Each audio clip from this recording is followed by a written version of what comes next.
In today's show, I'm going to be recapping all of the action from Wednesday's games. Michael Bolton. Thanks, Josh. It's Michael Bolton here, and it's time for another episode of the Locked On Fantasy Basketball Podcast. Let's get to it. Let's get to it, indeed. You are Locked On Fantasy Basketball, your daily fantasy basketball podcast, part of the Locked On Podcast Network.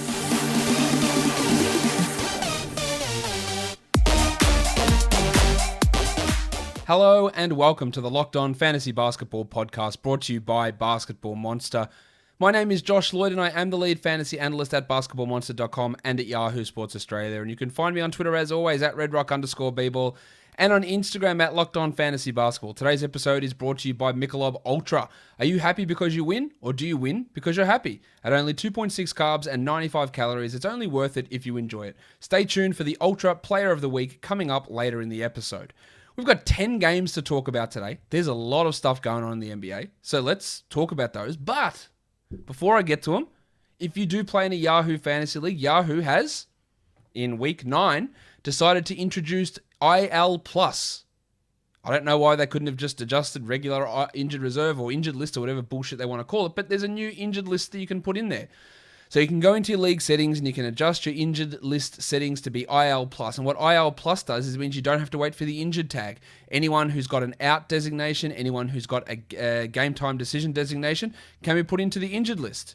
Fantastic. It's what it should have been all along. Now you've got to add a different type of injured list to get it to work, but it works. So go into your leagues. I would discuss it with everybody.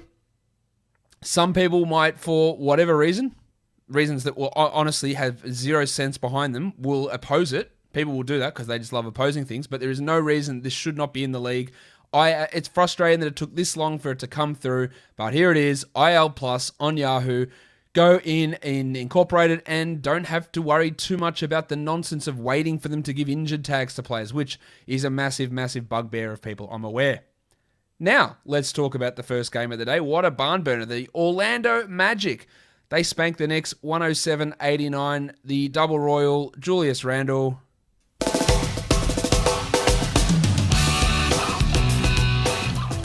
Another good night from him, 25-7 with 3 threes. No defensive stats there. And didn't get to the free throw line, but a pretty good night. While Rowan Barrett Jr. benched again. And when I say benched, I mean just doesn't play fourth quarter minutes. He came in when the game was 15 points out of hand with 3 minutes left in the fourth and played 27 minutes. Now he had 15-7 with a 1-1. But the lack of minutes for a dude that was playing like 37 minutes a night to begin the season is absolutely curious. And I know that Tom wants to give all of these minutes and give 22 minutes a night to all these bench guys, which seems completely against Tibbs' ideas, but that's what's happening at the moment. And Barrett's not a 12-team league guy. We're well aware of that. He is a points league 12-team league guy, but it is trending in the wrong direction. Nerlens Noel played 30 minutes. He wasn't particularly good. 6 and 9, missed both of his free throws with a steal. I am still holding him, while Reggie Bullock had 4 points in 33 minutes. It wasn't a great night from Emmanuel Quickley. He shot 8%. That's not an audible typo. It's 8.08%. He was 1 of 12 from the field. Now, he hit all 7 of his free throws and ended up with 9 points, a steal, and a block. So you can still see the sky-high usage, the great free throws, getting a steal. There is still value in Quickley, and I think he's more of a 14-team league guy than a 12, but maybe he pushes into 12. But old stubborn dickhead over there's no way he's going to force a rookie into playing 32 minutes a night. It's just not going to happen. Alfred Payton had 13, 3, and 5, but only playing 23 minutes, it's impossible to roster him. Burks is a 12-team drop and probably a 14-team league drop. Well, we only got 17 Derrick Rose minutes because he was trying to be worse than Emmanuel Quickley, and he probably was because he didn't get to the line. 1 of 10. 4 points. 6 boards, 2 assists. Rose had been playing well. I wouldn't say that he is 100% a must-roster 12-team league guy. He's probably on the fringes, and depending on where your team sits at the moment, you can make that decision as to whether he's a guy that you want to hold on to or not. For the Magic, Evan Fournier returned. He played 31 minutes. He had 19 points. He had a dunk. He had 3 threes. Get him off the waiver wire if he is there. Terry Ross, 30 points, 6 rebounds, 4 assists, 2 steals, 2 blocks, 5 triples. What a massive game from Ross. And he'll go out there and score 3 points in 5 consecutive games now. He is one of the more roller coastery type players in the NBA. If you can sell at this point for any value, you do it. Otherwise, you just hold on and hope it comes good and hopes it lasts for a while. Nikola Vucevic, 16, 16, and 5. Yeah, piss poor efficiency, 33%, and didn't take a free throw, but good counting stats there. While Michael Carter-Williams, speaking of piss poor efficiency, had a true shooting of 32%. He did have 7 assists with a steal. He is a 12-team league option to stream through for those counting stats, but you are going to hurt in the percentages. Dwayne Bacon, the Baconator, had 15 points in 18 minutes and actually added some defensive stats, 2 steals and a block. And Bacon has played 25 minutes a game this year, and he is the 258th ranked player. That should tell you all you need to know about overreacting to this scoring performance from Dwayne the Baconator. Bacon. Told you at the start that we were going to be talking about the Player of the Week, new segment that we're having on the show. And hey, we all want to be happy. We all want joy in our lives. So why don't we sit back and enjoy our ultra player of the week? And it is Giannis Antetokounmpo. Yanni is the number 1 player in fantasy over the last week. He's averaging 29, 14, and 8, 3.3 steals, 2.3 blocks, 57 from the field, 74% from the free throw line. Just astounding numbers from a guy who has not been a top 20 player so far this season. So if you want to enjoy having Yanni on your fantasy team the same way that you'd enjoy a very crisp Michelob Ultra with only 95 calories, hey, why don't you? Enjoyment isn't the end game, it's the whole game. Are you happy because you win, or do you win because you're happy? Michelob Ultra Player of the Week is Giannis Antetokounmpo. Let's move on to the next game. The Atlanta Hawks, they beat the Boston Celtics 122-114. Trae Young dropped in 40 with 8 rebounds and 2 steals on 70% shooting. And Johnny Collins only played 28 minutes. He had some foul issues, but a really efficient performance. 20 and 6, a perfect 8 of 8 from the line. He had a block as well, but we just hope for more minutes there. He just continues to be in that 45 to 55 type range. This is 3 games in a row for Cam Reddish. 13 and 6, 3 assists, 2 steals. Not saying he's a must-add player, but he's coming into that area where he's absolutely a stream option. And we're adding him in maybe 14-team formats, and we consider it in 12s at this point with how he's playing. The Kerner Clint Capella had 24 and 13, while Fanta Pants had 7 points, 2 assists, and 2 steals there. Skylar Mays again playing well off the bench. And the Italian cock, Danilo Gallinari. Hands off my cock! 9 points on 23% shooting. He is rostered in a ton of 12-team leagues. Get that garbage out of here! I really don't see... Look, unless you're hoping for a Collins trade and think Gallinari is going to come in and be the savior because you've got him, and I understand you can hold him for that reason. If it's just for current production, though, forget about it. It's not happening. For the Celtics, Jason Tatum, 35 minutes, 35 points, 6 rebounds, 6 assists, and 2 steals. 10 of 11 from the line. Really great stuff the last 2 games. He was obviously motivated by me having him on the Buy Low podcast. Good stuff there.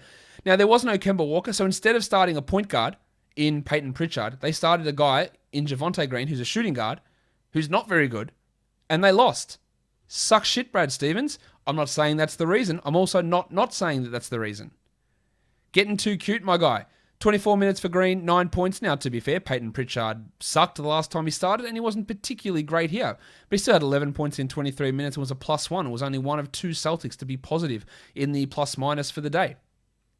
Think you might have overthought this one, Brad. Pritchard is just a deeper league guy. Jaylen Brown is the 85th ranked player over the last 2 weeks. And I know a lot of people criticize, mate, you just hate Jaylen Brown. I love Jaylen Brown. I think he's one of the best blokes in the NBA, probably top 3 bloke in the entire NBA. Love him. What I always say about Jaylen Brown is I'm not sure how his fantasy game goes. And when I came in and he was shooting 59% on mid-range twos, I went, you know what? Maybe that falls off because that seems actually impossible to be able to keep up. His free throws had ramped up as well, and I was like, yeah, maybe this is something that he hasn't done for 4 years, and maybe this doesn't stick. And we're seeing it drop off. He's the 85th ranked player over the last 2 weeks. He shot 30% in this game. Now, he had 7 assists, and he is much better this year than he was last year. There's no denying that. But to act like he was always going to maintain top 20 numbers because every single mid-range shot that he took was going to go in, I think was delusion. And it's not part of me hating him. I love the bloke. I think he's absolutely fair. He's an absolute top-class ripper bloke. But that doesn't mean that I can't be skeptical of him being the best mid-range shooter in the NBA. No Daniel Tice, so the Rock DJ had 2 blocks in 19 minutes with 8 points. He missed both his free throws, which was rough. But while Tice remains out, Williams does have some stream ability. While Tristan Thompson had a solid game, 14 and 7 with 3 steals. But do not mess with Tristan Thompson in 12-team leagues. It will not end well for you. The next game is the Houston Rockets. And the Philadelphia 76ers, the Sixers were up massive in this game, and then they just get the win by 5. And for a guy that has barely played, he's getting 23 minutes, 24 minutes a night, pissing us off no end. DeMarcus Cousins, I am shocked to see him play 37 minutes, go 19-8 with 4 assists, 2 steals, 2 blocks, and hit 4 threes in a matchup where he's against Joel Embiid. I cannot understand coaches all the time. I cannot understand it, but I did mention this. I said that if it's not Cousins, then who the hell else guards Embiid? Because there's no one big on this team. And maybe that's the idea Silas had. You got to hold him until Wood comes back, I think. Johnny Wall, big usage again, 28, 3 and 7 with 2 steals and a block. I guess that's a revenge game as well. While Jay-Sean Tate had 19, 6 and 4, 3 steals, 33 minutes. I think Tate's got to be a 12-team league guy. 40 fantasy points in this one. It does help that Oladipo, Wood, and Tucker are all out, but he's playing well. David Nwaba had some stream value, 10 boards, a steal, 2 blocks. While Eric Gordon came back, he had 17 points, 0 rebounds somehow, but added 6 assists. He's fine as a 12-team league player. Dan House, not too much to say there, that's good. 8 points in 21 minutes, a locker room trip for a sore ankle, but he did return, but overall nothing too exciting. For the Sixers, Ben Simmons was out, so they started the painter Matisse Thybulle, and guess what he did? He had 4 steals and a block. What a surprise that is. 5 points, 1 3, had a rebound, 2 assists, but you have him for assists, you have him for steals, and that's it. The thick Hogsman, Tobias Harris. I think I am a TH? T to the H. Yeah, TH for life.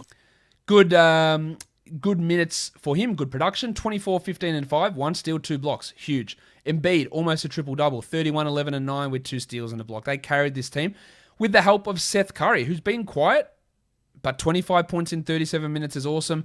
Also, point guard duties with 5 assists and 2 steals, really ramping it up. Now, I'm not saying that he's anything more than a 12-team streamer or a specialist.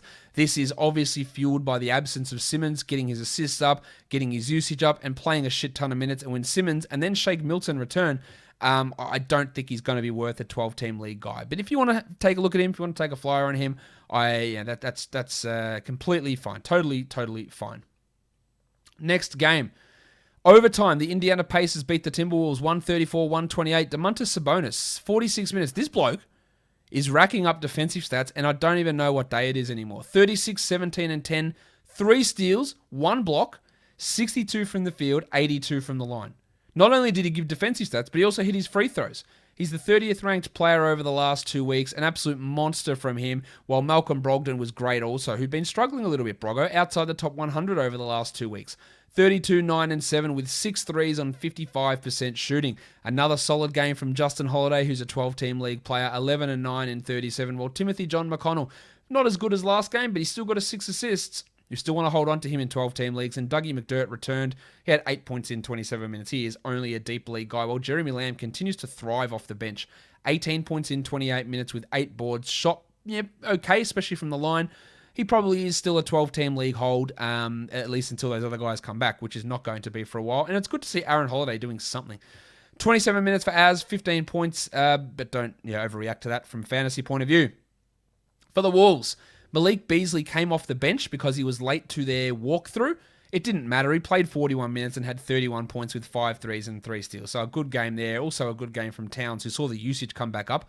30 and 10, 2 steals, 2 blocks, and 2 threes. And that, some may say, is a Richie Benno. 2 for 2. Ravishing Rick also went bananas. 20 points for Rubio in 35 minutes. Now let's get it straight. Rubio's been terrible all this year, but 13 assists, 1 steal, 3 threes, big minutes, a starting role for the next 6 weeks with Russell out. He is a 12-team league option. They played Naz Reid next to Towns somewhat, and he would put up a really big night. 18 and 9, 2 threes, 3 blocks. Do not count on it. It's nice that it happened, but I don't think it's something we need to get excited about. While they started Jared Vanderbilt, and he played only 19 minutes, and Jaden McDaniels, who started in place of Beasley, played 37 minutes. Absolutely pay attention to this. 11 points, 3 threes, 3 blocks. Will they start McDaniels at the 4 next game over Vanderbilt? I don't know. But his minutes had trended down, and this is why I just don't understand coaches sometimes, but his minutes had trended down, and now they've gone absolutely through the roof. Some might say to the moon, whatever that means. Big numbers, 3 blocks, 3 threes, good stuff from Jaden McDaniels. 14-team league ad, and let's see what happens for 12s. Vanderbilt, maybe I hold, but maybe I don't. if I'm going to say how good Edwards was yesterday, I have to say how shit he was today. 8 points on 20% shooting, no threes, no steals, no blocks. Rough. But he did have 4 assists and 5 rebounds. He does remain a 12-team league guy.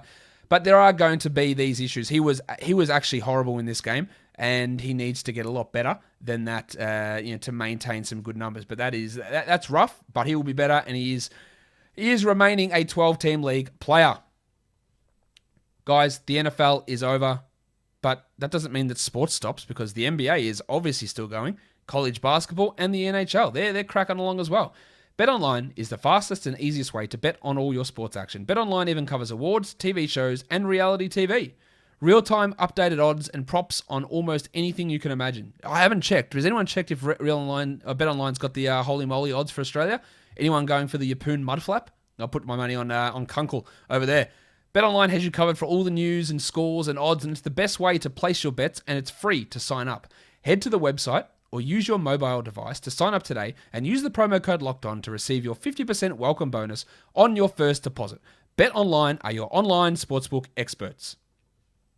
If you want to go to an auto store, trudge out in whatever sort of nonsense weather you guys are having in the States, it looks horribly miserable. You don't want to leave the house, so why would you go to an auto store? Wait for the bloke in there to order your part. Yeah, mate, I don't think I have it. It's going to be 3-4 weeks. When you can sit at home, go to rockauto.com, look at their vast array of items, order the parts that you want, and pay a cheaper price. They have everything from engine control modules and brake parts to tail lamps, motor oil, and even new carpet. Whether it's for your classic or daily driver, get everything you need in a few easy clicks delivered directly to your door. And go to rockauto.com right now, and you'll see all the parts available for your car or truck. The prices at rockauto.com are always reliably low, and they are the same for professionals and for do-it-yourselfers. Why would you spend up to twice as much for the same parts? So when you find the part that you want, in their How Did You Hear About Us box, just write Locked On. Amazing selection, reliably low prices, all the parts your car will ever need, rockauto.com. Next game is the Chicago Bulls and the Detroit Pistons, 102-105. If you don't want me to hear me rant about something, just fast forward 5 minutes. I tell you what shits me. Maybe I should have a segment. This is what shits me. But this is what shits me. When people on Twitter go, this didn't age well, or sarcastically, this aged well. I put a tweet out today saying Billy Donovan has benched Kobe White, Wendell Carter Jr., and Patrick Williams to start the second half. That's literally all I said. And then at the end of the game, someone wrote back, this tweet didn't age well. No, mate, it aged actually 100% perfectly because it is 100% accurate. And there's not anything to age it. People just use this phrase like it's a catch-all or what a gotcha. A gotcha. Didn't age well, mate. Aged fine. It aged actually as perfectly as a tweet could have aged. In fact, some may say it was the perfect tweet. But stop with this bullshit. This didn't age well. It is an absolute load of shit. Anyway, the Bulls come back for the big win after being down 24 against the Pistons. They win at 105-102. Let's start with Detroit. Jeremy Grant had 43 points. Absolutely nothing else. But when you score 43 and you do it on a true shooting of 74, I don't give a shit. That's big numbers. 4 triples. He had a block. He was 9 of 9 from the line. Big one. 39 minutes for Delon Wright. Only 12 points, but he makes up for it for 4 assists and 3 steals and continues to be a really strong option, getting a ton of minutes. While big Deke energy. Sadiq Bey, 32 minutes starting for Blake Griffin. 12 and 7, 3 assists and a steal. I think this is an absolutely fine, solid line and a decent representation of what Big Deke can do as we move forward. He's not going to be that guy going 7 of 7 from 3 and hitting 80% from deep and getting 7 steals and 12 rebounds or whatever bullshit he did in the last couple. But this is fine. And this is what you expect. It puts him at the fringes of 12-team value, and that's totally fine. Joshy Jackson was pretty rough on his percentages, 37 true shooting, 8 and 8 with 2 steals and a block. I still think he's a 12-teamer. While Plumlee had 11 and 8 and the Duke Wayne Ellington 6 points with 2 threes. We also got a bit of crossover between Delon and Dennis Smith. Smith played 17 minutes for 10 points. He only had 1 assist, and safe to say he's only a very deep league player. While Svi Mikhailiuk, who played well last game, did not play well here. 0 points, missed all 4 of his shots and had 4 boards. For the Bulls, as I said, they benched Williams, they benched Wendell Carter, and they benched Kobe White at halftime. But it must have worked because they came back. They put together a huge run.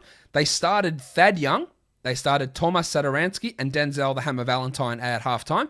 But Williams and Carter and White, they came in down the end and played well. We'll start with Levine, who I do think will be named an All-Star when that is announced soon. 37, 5 and 5 with 3 steals and 4 triples on 64% shooting. His efficiency and usage has been unbelievable this year. And this is a really good Pat Williams game. I'm coming around more to Williams as a long-term, maybe top 50 player in fantasy. I don't think that he's a must-roster guy this year. This was nice. 30 fantasy points, 15 and 5, triple one. Good numbers. But he does have some duds in there. While Wendell Carter Jr. up to 27 minutes despite the benching, 18 and 3, a steal and 2 blocks. No assists. We'd like to see more of that. We want to see more three-point shooting. But otherwise, pretty good numbers. Thad Young, 9, 10 and 7. Only played 24 minutes despite starting the second half. He had 2 steals and a block. He is a fringe 12. He's a fringe 12-team league guy moving forward. He's a fine 12-team league guy for now, but again, when you consider things in the next couple of weeks, if you want to move on from guys, his value will dip when Porter and when Markkanen return. Garrett Temple, 9 points in 34 minutes with 2 blocks for him. Pretty solid numbers. While Kobe White, he wasn't good. 8 points in 24 minutes. He had 6 rebounds, 4 assists, but did come up big down the stretch. I am still holding him despite the struggles that he has had this season, while Satoransky is an interesting assists stream player. Let's go. Next game. The Denver Nuggets, they fall to the Wizards. A horrible loss. They were up massive in this game, and they let the Wizards come back in. Big Chungus, Nikola Jokic. Big Chungus, Big Chungus, Big Chungus, It is a problem. Look, their players out, Millsap and Barton. Their Dozier's out, and their bench is trash. And Jokic played 37 minutes. He was a +5 still, and they lose by 2 because the bench can't hold up. Same with Murray, who had 35, 9 and 6 with 5 threes. Jokic had 33, 7 and 9, 2 steals, but they can't do everything.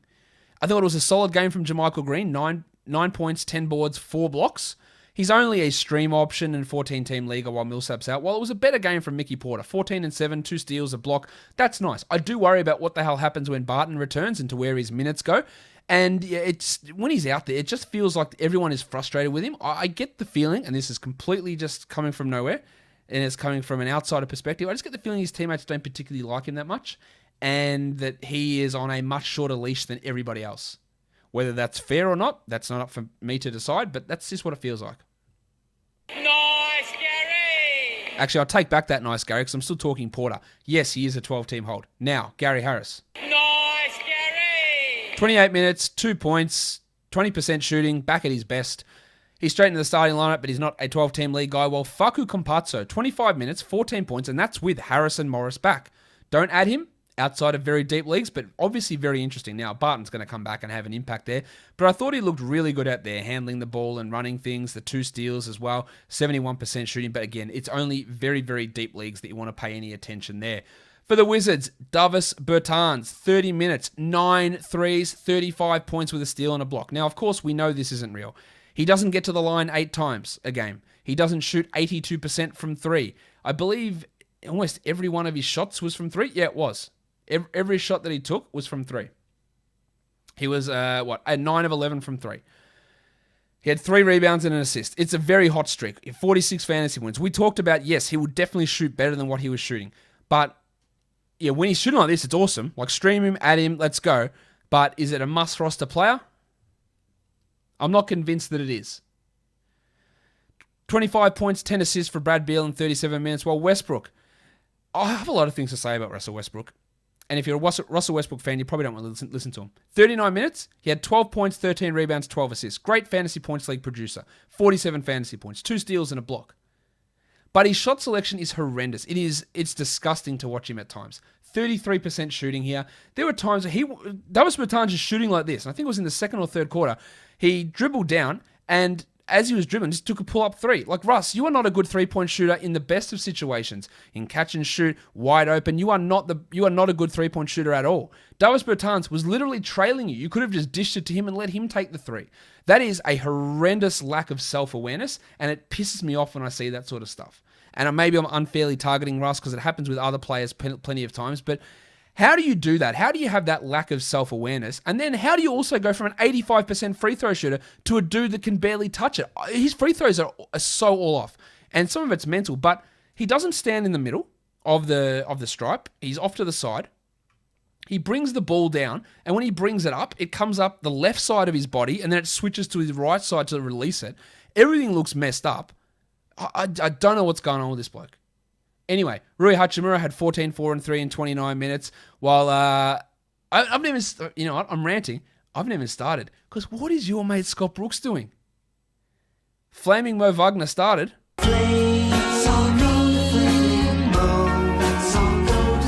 He played 3 minutes. He was a -6. He was getting torched by Jokic.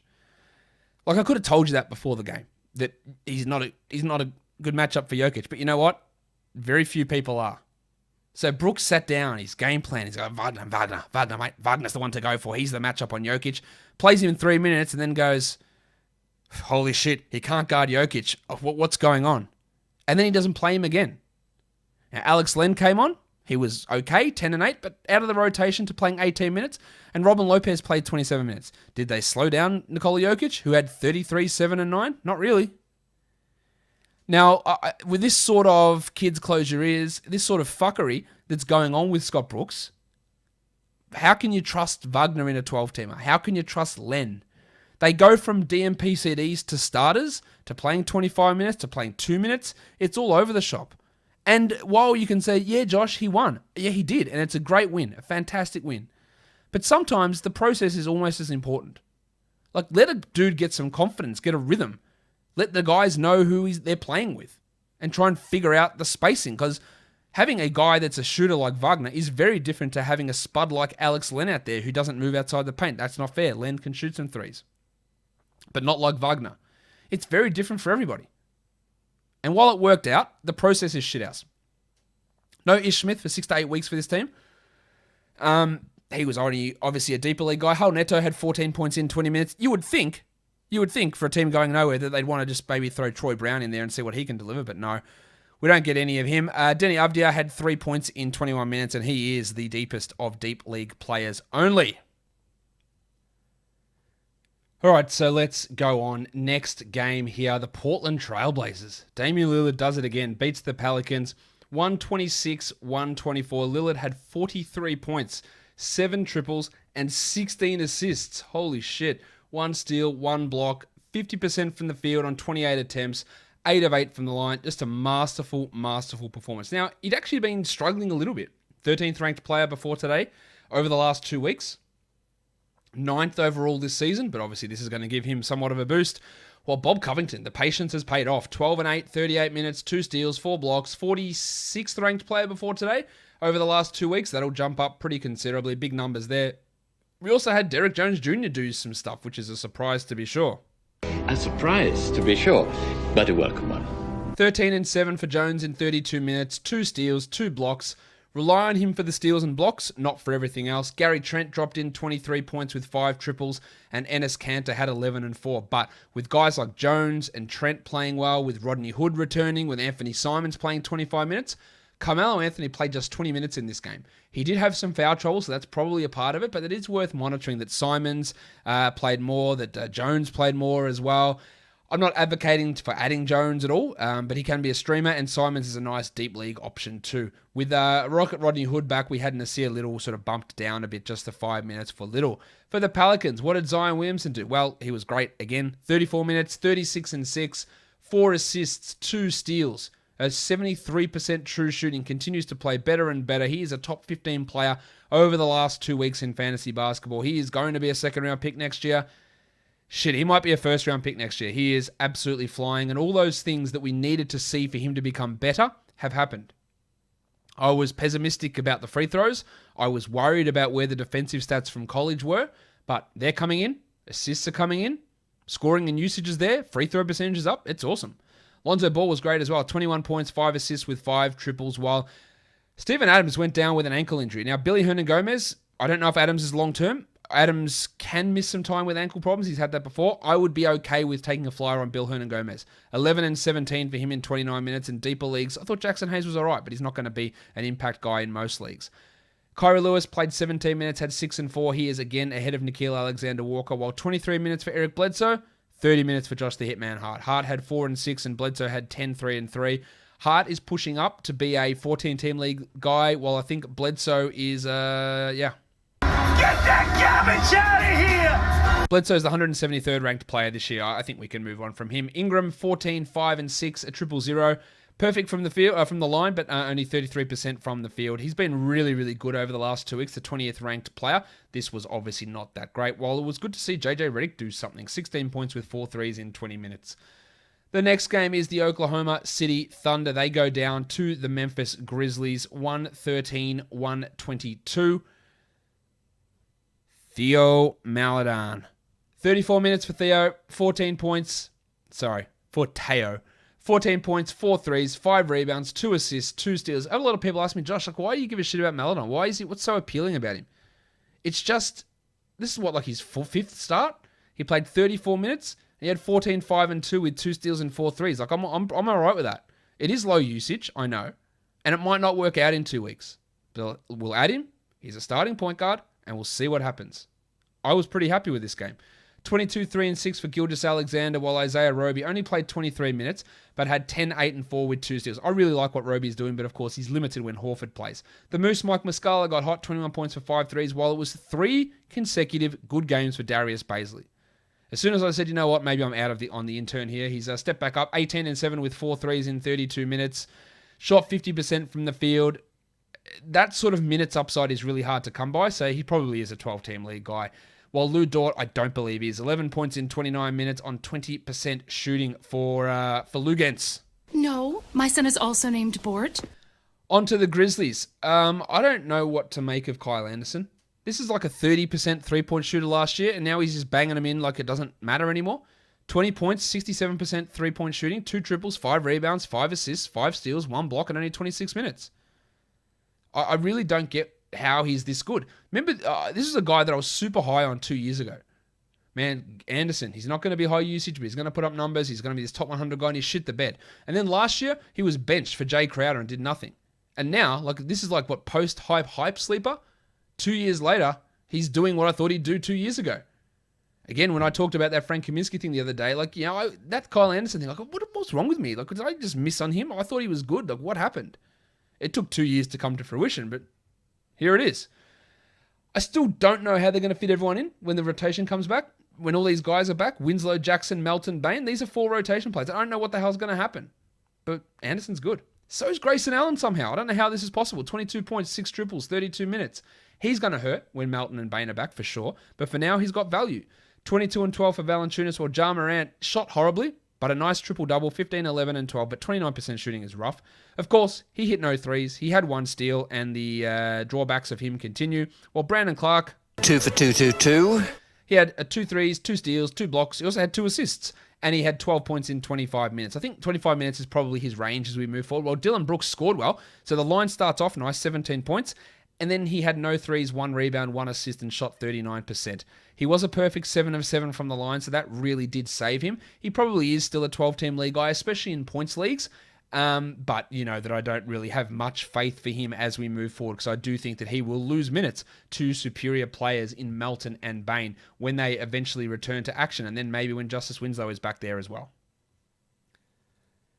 All right, so let's move on to the next game. And guess what, guys? The Jazz smashed another team. 114-96 over the Clippers. Yes, the Clippers were without Luke Kennard, Kawhi Leonard, Nick Batum, and Paul George. So it wasn't a full-strength Clippers team. But man, this Jazz team just takes care of business.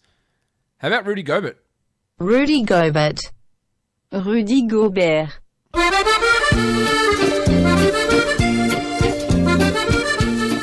32 minutes. He's going to run away with Defensive Player of the Year. 23 and 20, a steal and a block. He hit his free throws. Just an amazing performance. Now, he started this season out pretty slow, but he has started to come in pretty strong now. While the Donovan Mitchell...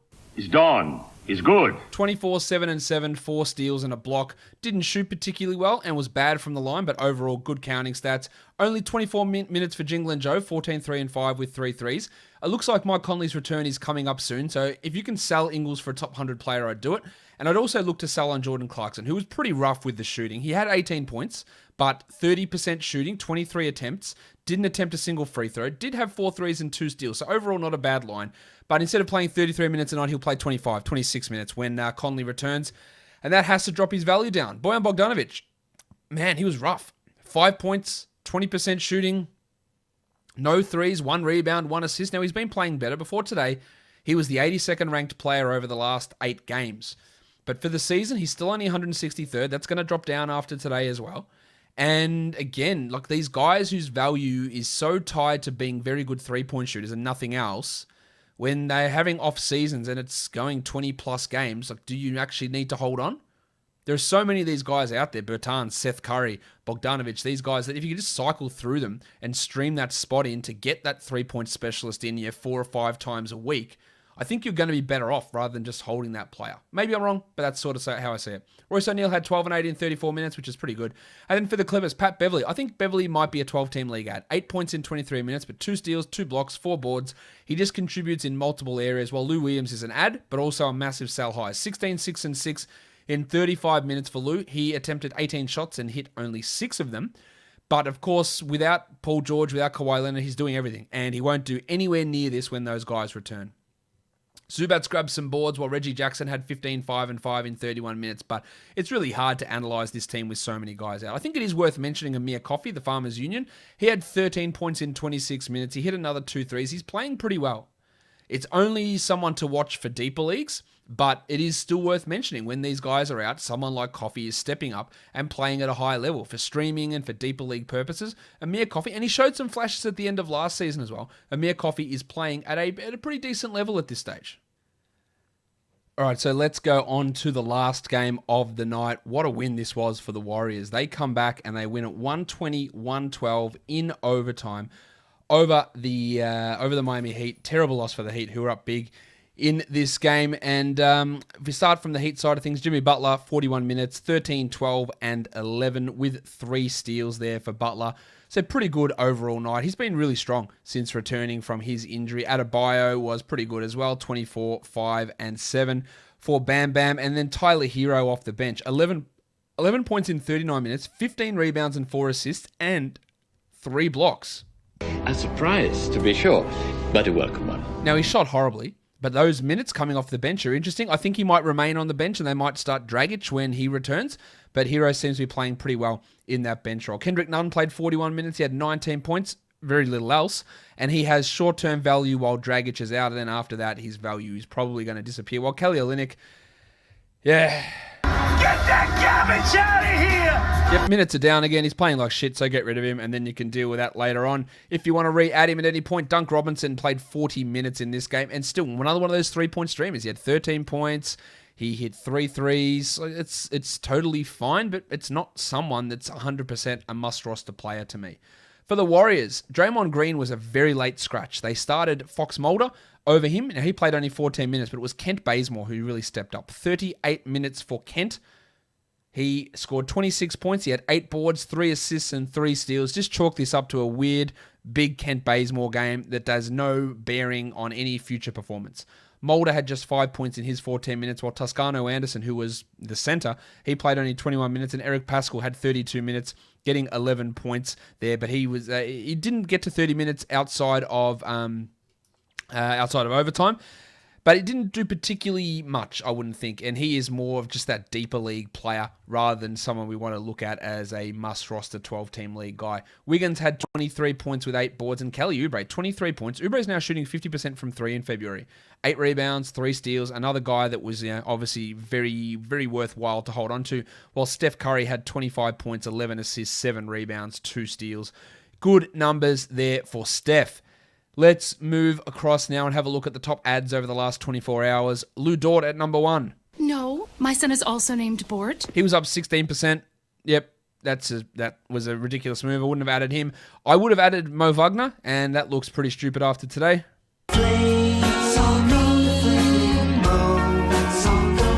Now, he could come out and start the next game and be fine.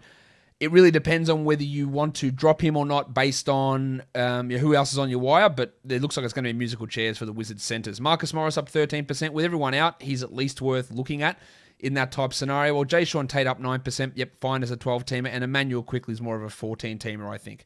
In terms of players dropped, Kelly Olynyk down 10%. Absolutely no worries with that. Josh Richardson, he was down 9.5%. Get that garbage out of here! Yep. Naz Reid down 9%. Well, Naz Reid played well today, but that's not something we can always rely upon. While Millsap played, he was down 7%, and he's going to be out, looks like, a few more games. And then Alex Len down 7%. No one could have predicted what was going to happen today. And even then, in that scenario, it wasn't like Len was a must-roster 12-team league guy based on his form today.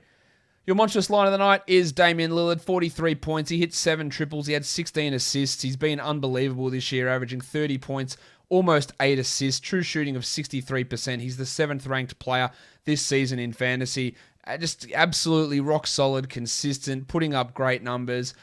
Elevated at the look. Remember, he struggled earlier on this season when CJ was doing so much, and with CJ out, we've seen Lillard bump the usage up. His usage over the last 2 weeks is at 36%, and the efficiency hasn't taken a hit at all. 61 true shooting. So really, just doing it on high volume, whatever his team needs, guiding them to victories. He has been absolutely amazing. And then your rookie of the night is Theo Maledon of the Oklahoma City Thunder. 14 points, 5 rebounds, and 2 assists. Maledon, since he returned to action, is the 102nd ranked player. He's averaging 10 points with 1.3 steals and almost 4 assists. Hasn't missed a free throw. He's hitting 50% of his threes. I think that's going to come down somewhat. I still think he's a must-roster 12-team league. Well, not must-roster. He's close to a must-roster 12-team league guy. Let's just see where this goes with him as we move forward. Then let's have a look at the top 10 players who are rostered in under 50% of leagues. JaMychal Green at number 1. Top 10 players that play today. JaMychal Green with the 4 blocks today. He's at number 1. I don't think it's anything more than a 14-team league ad. Naz Reid played well today, but again, hard to rely upon that. Derek Jones Jr. got your defensive numbers and actually had some offense going today as well, but I don't trust him. He's more of a streamer. Kent Bazemore, fluky ass performance. Grayson Allen, absolutely a short-term stream option. Theo Maledon at number 6, you know what I think about him. Dwayne Bacon at 7. No, just a point streamer in deeper leagues. Number 8 is Tristan Thompson, who doesn't do it for me. Number 9 is the painter Matisse Thybulle. If you're looking for defensive stats, him and Derek Jones, they're going to be 2 of the best streamers out there. And then at number 10, it is JJ Redick, who came in 16 points, 4 triples today. That'll do it for the action from Wednesday. Let's flip it across now and talk about Thursday's games across the NBA.